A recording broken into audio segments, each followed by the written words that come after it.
sais pas comment suivre tes dépenses personnelles et professionnelles, utilise mon dashboard personnel. Je te montre comment l'utiliser. Donc là, tu as la feuille dépenses, ensuite tu as la feuille tableau de bord, tu as une petite liste déroulante avec les différents mois de l'année. Donc nous, on va prendre l'exemple de janvier par exemple. On rentre nos dépenses, par exemple, là on va mettre 200, là on va mettre 0. Vous actualisez les dépenses aussi mensuelles et les investissements. Et ensuite vous faites enregistrer. Là ça a enregistré en back-office. Et si vous recliquez sur un autre mois, ça vous actualise donc les données que vous avez précédemment rentrées. Là, on peut revenir sur janvier. Ça nous a bien enregistré les données de janvier. Là, on peut le voir juste ici dans le dashboard, les données de janvier, donc avec les revenus, les dépenses mensuelles et les investissements mensuels. On fait la même chose, on vient sur février.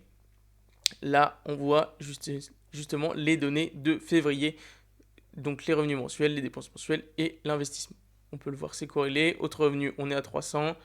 Là, on est bien à 300. On peut voir les prêts à 400, les prêts, ils sont bien à 400, etc. etc. Donc, si tu veux construire ces dashboards personnalisés pour toi, commente-moi budget et on tâchera d'aviser. Ensuite, on a justement les graphiques d'évolution des revenus sur l'année. On peut voir que ça fonctionne bien. Par exemple, si sur le mois de février, vous avez fait un très gros chiffre, etc. Là, comme ça, on va le voir. Ça va bien marquer. Là, si ça vous fait ça, vous augmentez la taille de la colonne. Vous avez fait peut-être pas 5 milliards, mais hop, vous augmentez. Hop, vous augmentez. Vous avez fait 5 millions en investissement. Vous investissez 330. Hop, et vous avez un prêt de 347. Donc là, on enregistre et là, on va voir que ça va s'actualiser directement. Voilà, ça s'actualise parce que le mois de février vient écraser les autres mois, comme on le voit juste ici. Donc là, on va revenir, tac, clac. Donc comment j'ai construit ce tableau, je vais vous le dire juste après.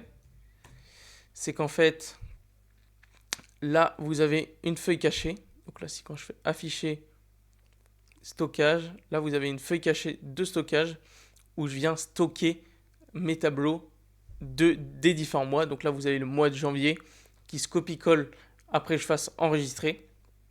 Là, le mois de février, etc., etc., avec tous les mois de l'année. Et là, vous avez le tableau des dépenses totales, le tableau des revenus totaux et le tableau des investissements totaux. Et ensuite, qui vient actualiser donc juste ces graphiques-ci. Et là, on voit bien que c'est la somme des dépenses de janvier. Ensuite, la somme des revenus de janvier et la somme des investissements de janvier. Et tout ça est compris dans cette macro-ci. Là, on peut le voir juste ici. Pas dans cette feuille. Dans cette feuille-là, on peut le voir juste ici.